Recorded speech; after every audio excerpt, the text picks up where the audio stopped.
What's up, folks? Zen here. It is the morning of December 12th. It should hit around 81 degrees today here in North County, Escondido, north of San Diego, which is a record number. We're hitting 80 degrees here in December. How do you like that? That's why people love Southern California, and you can't beat it. What I'm doing right now is I dug up a massive jujube sucker. This is the jujube tree. As you can see, if you look at my other videos or my former videos, you'll notice that I've knocked a good 3 to 4 feet off of this tree. Picked myself up a nice new tall ladder. It was one of the Black Friday Home Depot in the door sales. So I got myself a ladder tall enough for me to go up there and saw those things off by hand without using a pole saw. Mine's broken over there. I never bothered trying to fix it. Look at all the guavas I got, man. I've been giving guavas to people like crazy. I'm going to be trimming the guava tree next. I'm going to wait till all the fruit has finished falling. But yeah, so here's the jujube tree.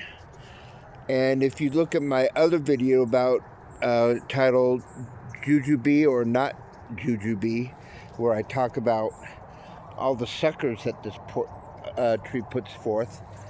Suckers everywhere. I've been cutting them down throughout the year. In fact, in that video, I recommended maybe growing a jujube tree out in a pot so it won't take over your yard by sending suckers everywhere.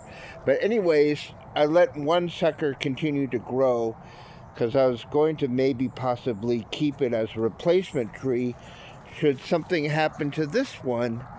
But my sis-in-law came over with a friend, and they were picking jujubes, and her friend from Taiwan absolutely loved this cultivar.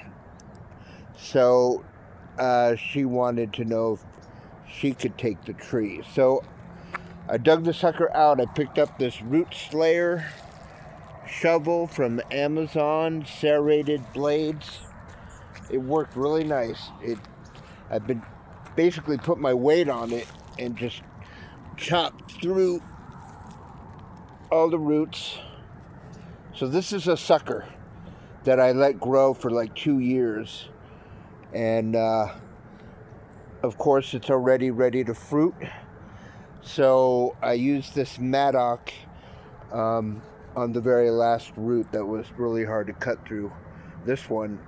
So, but pretty much I just chopped through everything else with this root slayer tool, which is pretty handy, which I'll be using from here on out to dig out shrubs and whatever other trees, I suppose, if I have to. But yeah, anyways, so hopefully, I mean, this should be able to be planted just like a bare root tree that you would pick up at your local nursery, and it should become a jujube tree on its own, already ready to fruit. All right, have a nice day, everybody.